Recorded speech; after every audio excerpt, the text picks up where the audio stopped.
Γεια σας, είμαι η Χρύσα Γρήβα και μαζί με την Κατερίνα Πατούλια σας καλωσορίζουμε στο Queen.gr σε μια συζήτηση για τις αλλεργίες, την καθαριότητα του σπιτιού μας και τη σκόνη. Φαίνεται πως υπάρχει τρόπος για να απαλλαγούμε από τα ενοχλητικά συμπτώματα των αλλεργιών, έστω εν μέρη, και το κλειδί σε αυτό είναι η καθαριότητα του σπιτιού. Και όταν λέμε καθαριότητα, εννοούμε ένα πραγματικά καθαρό σπίτι, ακόμα και σε όσα δεν φαίνονται από το δικό μας μάτι. Μαζί μας για τη συζήτηση αυτή είναι η αλλεργιολόγος κυρία Ιωάννα Καναβάρου, επιμελήτρια στο Ναυτικό Νοσοκομείο Αθηνών, και ο κύριος Μάθιου Λι, Senior Research Scientist της Dyson, που συμμετείχε σε μια παγκόσμια έρευνα σχετικά με τη σκόνη, την καθαριότητα του σπιτιού μας και τις αλλεργίες. Να σας καλωσορίσουμε στη συζήτηση αυτή. Σας ευχαριστούμε πολύ. Thanks for having me here. Κυρία Καναβάρου, ξεκινώντας την κουβέντα μας, θα θέλατε να μας πείτε τι είναι οι αλλεργίες, από ποιους παράγοντες πυροδοτούνται και πώς αντιμετωπίζονται. Καταρχήν, να ευχαριστήσω για την πρόσκληση. Χαίρομαι πάρα πολύ που είμαι εδώ σε μια συζήτηση με ένα πολύ ενδιαφέρον θέμα. Η αλλεργία, όπως φανερώνει και η ετυμολογία της λέξης, είναι ένα άλλο έργο. Είναι δηλαδή μια αντίδραση του ανοσοποιητικού συστήματος του οργανισμού, μέσα από την οποία ουσίες οι οποίες δεν έπρεπε να είναι επικίνδυνες για τον οργανισμό, τελικά φαίνονται ως επικίνδυνες ή ως βλαβερές. Αυτές οι ουσίες είναι τα αλλεργιογόνα. Τα αλλεργιογόνα λοιπόν πυροδοτούν τις αλλεργίες. Μπορεί να είναι τροφικά, μπορεί να είναι και περιβαλλοντικά, όπως είναι τα ακάρια, το τρίχωμα των ζώων, καθώς και η γύρις των φυτών. Σε ό,τι αφορά την αντιμετώπιση της αλλεργίας, βασικά έχουμε δύο τρόπους. Ο πρώτος τρόπος είναι η αποφυγή και απομάκρυνση του αλλεργιογόνου. Αυτό ακούγεται ως το πιο αποτελεσματικό μέτρο και είναι όντως το πιο αποτελεσματικό, δεν είναι όμως πάντα εφικτό. Ο δεύτερος τρόπος είναι η φαρμακευτική αγωγή και η ανοσοθεραπεία, η οποία είναι μια αιτιολογική θεραπεία, καθώς στοχεύει στο αίτιο της αλλεργίας, στο υπεύθυνο δηλαδή αλλεργιογόνο. Θα ήθελα να σας ρωτήσω, κύριε Λι, η έρευνά σας με τίτλο Dust Study από την Dyson Technology είχε μερικά πολύ ενδιαφέροντα συμπεράσματα. Πριν φτάσουμε όμως σε αυτά, θέλετε να μας πείτε λίγο τα στοιχεία της έρευνας που διεξήχθη, ποια ήταν τα ερωτήματα που χρειάστηκε που θέσατε στο κοινό? Yeah, so the Dust study we've run 3 times now, and it's a global survey that we do. This time we've asked over 33,000 people around the world how they clean their homes, whether they have pets. It's a really diverse set of questions that we ask, ranging from where they think viruses could be in their homes, how they clean their pets, where they don't clean in their homes, where they feel guilty about not cleaning their homes. And the reason we do that is we really want to understand the problem. We want to understand why people clean, what drives them to clean. We know that over 60% of people in Greece are responding to the visible dust they see on the floor, and only less than 40% of people have a regular routine. That means they might be missing those people that respond to the visible dust on the floor, and may be missing all those invisible particles, the dust, the pollen, all those small particles that they could be breathing in. So Dyson are really committed to really understanding the problem, and it's only by understanding the problem that we can make the best solutions to those problems. So we've got 6,000 engineers and scientists globally. We've got labs in the UK, Malaysia, Singapore, all over the world, all working hard to come up with these products. And we've been studying real dust as well. The reason why we study real dust is it's more authentic.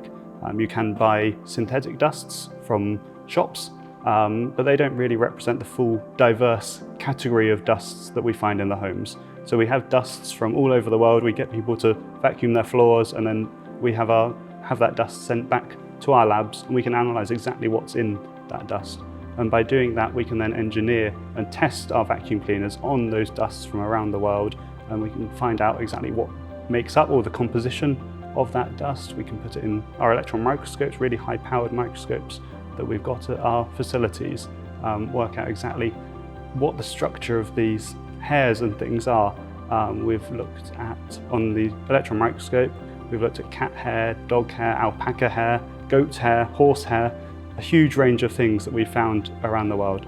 And one of the things we've done is we've looked at bacteria on hair.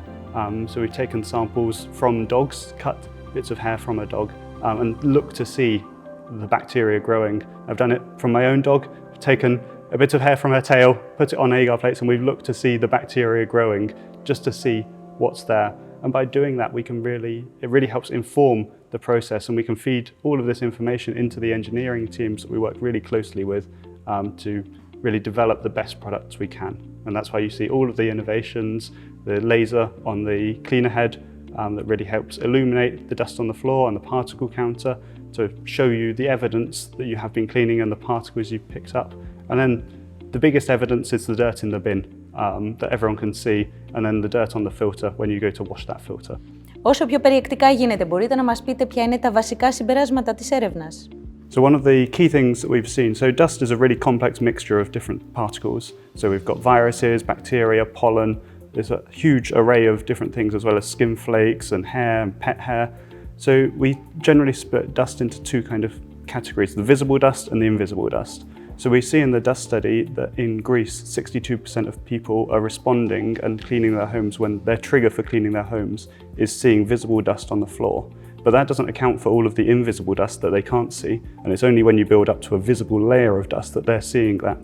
So they're potentially exposing themselves to all of these particles. What's a really good thing is to have a routine of cleaning. So rather than just reacting to the dust you see on the floor, having a routine where you clean once a week, and also getting into a routine where you clean other surfaces in the house as well. So you know that mattresses often aren't cleaned very often. People don't vacuum their mattresses as often as they should or could. And also things like light fittings and blinds, these all harbour dust. So that's one of our suggestions that we have based on those findings. Κυρία Καναβάρου, πράγματι η σκόνη του σπιτιού μας ενοχλεί τόσο όσους πάσχουμε από τις αλλεργίες αυτής της μορφής? Ποια είναι τα πιο συνηθισμένα συμπτώματα? Σκεφτείτε ότι όταν μιλάμε για σκόνη του σπιτιού, εννοούμε τα κατοικίδια, το τρίχωμα από τα κατοικίδια, τα ακάρια και τη γύρι. Μιλάμε λοιπόν για κάποια μικροσωματίδια, τα οποία δεν είναι ορατά με το γυμνό μάτι. Αυτά μπορούν να διαπεράσουν από τους ανώτερους αραγωγούς και να πάνε στους κατώτερους αραγωγούς. Ενδεικτικά να αναφέρω ότι στην κεφαλή μιας καρφίτσας υπάρχουν 50 ακάρια. Είναι το πω διαφορετικά ότι σε ένα γραμμάριο σκόνης μπορούν να ανιβρεθούν μέχρι 100 με 500 ακάρια. Έτσι λοιπόν όσοι είναι ευαισθητοποιημένοι στα ακάρια, όταν έρθουν σε επαφή με αυτά, εμφανίζουν αλλεργική ρινίτιδα, αλλεργική επεφικίδα μέχρι και αλλεργικό άσθμα. Να το πω πιο απλά, ένας άνθρωπος ο οποίος έχει αλλεργία στη σκόνη μπορεί να εμφανίσει συμπτώματα από το ανώτερο αναπνευστικό, δηλαδή ρινική συμφόρηση, μια βουλωμένη μύτη, μια μύτη που τρέχει, φτέρνισμα και επίσης φαγούρα στα μάτια και στη μύτη. Όλα αυτά συνήθως εμφανίζονται κατά το πρωινό ξύπνημα. Επίσης μπορεί να εμφανίσει συμπτώματα από το κατώτερο αναπνευστικό, όπως είναι τα συμπτώματα άσθματος, ο βήχας, το αίσθημα της δύσπνοιας και τέλος, σε σπάνιες περιπτώσεις, ακόμα και συμπτώματα από το δέρμα, όπως είναι η κνίδωση και το έξεμα. Κύριε Λί, μεταξύ άλλων στην έρευνά σας ρωτήσατε αν γνωρίζει το κοινό πού βρίσκονται η σκόνη και τα αλλεργιογόνα μέσα στο σπίτι μας.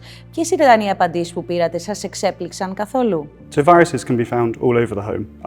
We bring them in ourselves on our footwear, on our clothes. We're always, if you've got a respiratory infection or something, you can be breathing out those viral particles as well. When we ask people where they think viruses can be found in the homes, most people say bathroom, because bathrooms are generally considered the dirtiest area of the home. But what we see in Greece is that we have a lower percentage of people that say bathroom compared to the EMEA average. Ποια είναι η τάση των ανθρώπων σήμερα στη μεταπανδεμική εποχή σχετικά με την καθαριότητα? Πολλοί από εμάς αποκτήσαμε και κατοικίδια ζώα αυτή την περίοδο. Εξακολουθούμε να εμπιστευόμαστε την παραδοσιακή ηλεκτρική σκούπα για την καθαριότητα του σπιτιού μας ή πλέον αντιλαμβανόμαστε ότι χρειάζεται κάτι δραστικότερο? We have seen an increase in pet ownership over the years we've been doing this study. One of the interesting findings that we have is that over time we've seen that people become more relaxed as to where people are allowing their pets to go in their houses. So when you first get a cat or a dog, people are generally very restrictive and they say the cat is only going to go on the floor, or the dog, it's not going to go upstairs, it's not going to be on the bed. But we see over time that people get more and more relaxed about that. We know that from the dust study results, we know that 44% of people in Greece own a pet, and 28% of those allow their pet to sleep in their bed with them. But a lot of those people don't really understand what those pets could be on those pets. What could be on their pets, considering the number of people that are letting their pets sleep in their beds with them. So we use different technology to counter those viruses and all the other particles that can be found, like the HEPA filtration, to capture those viruses and other bacteria, pollen that could all be found on your pet's hair. Vacuum cleaners are still really important for cleaning your home, especially using vacuum cleaners with really good levels of filtration and making sure that the filtration system is fully sealed, because there's no point in cleaning the surfaces in your home if you're blowing all of those particles back into the air that you're then breathing in. Ποια είναι ακριβώς η λειτουργία των φίλτρων HEPA, των υψηλής απόδοσης φίλτρων σωματιδίων, για ποιους λόγους τα χρειαζόμαστε τα φίλτρα αυτά? So HEPA filters are high efficiency particulate air filters, and it's in essence a standard of filter that assesses how particles travel through the filter and how many particles can travel through. We know from the dust study that people in Greece are very concerned about the air that's expelled from their vacuum cleaners. So that's why we really need a really good filter and really well sealed as well. So in Greece, 55% of people are concerned about the air that's coming out of their vacuum cleaners.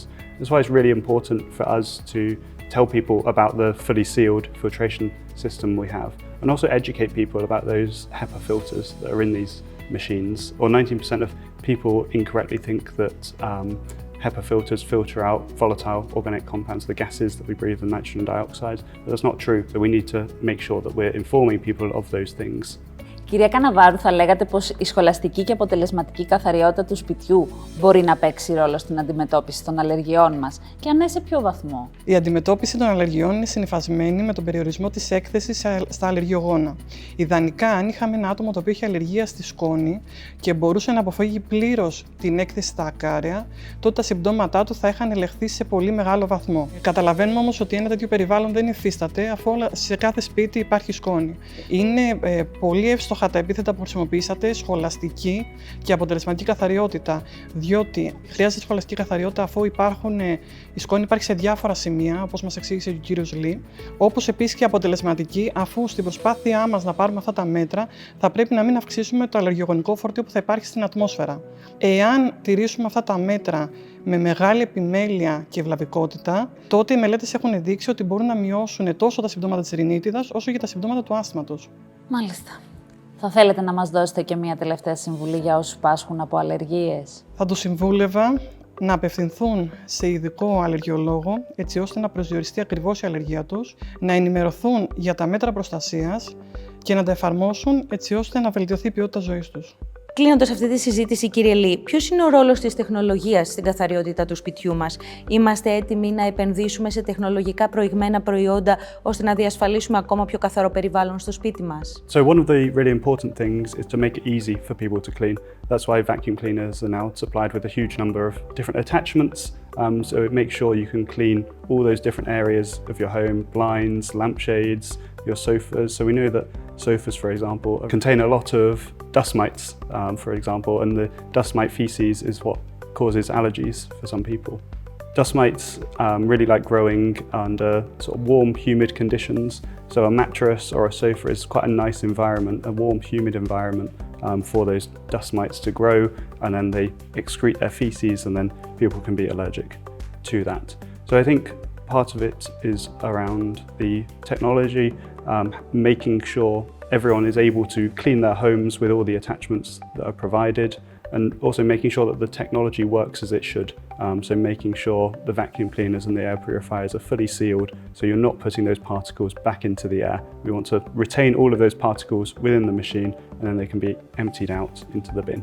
Η καθαριότητα του σπιτιού μας είναι ένα ζήτημα ύψης της σημασίας για την αντιμετώπιση των αλλεργιών μας και η σύγχρονη τεχνολογία μπορεί να μας δώσει τα όπλα για να το πετυχαίνουμε αυτό εύκολα, σε λιγότερο χρόνο, με λιγότερο κόπο. Ο σύγχρονος άνθρωπος οφείλει να αξιοποιεί τα όπλα που η τεχνολογία του παρέχει για να έχει τα καλύτερα αποτελέσματα. Να σας ευχαριστήσουμε πολύ για τη συζήτηση αυτή. Ευχαριστούμε και εμείς. Thank you very much.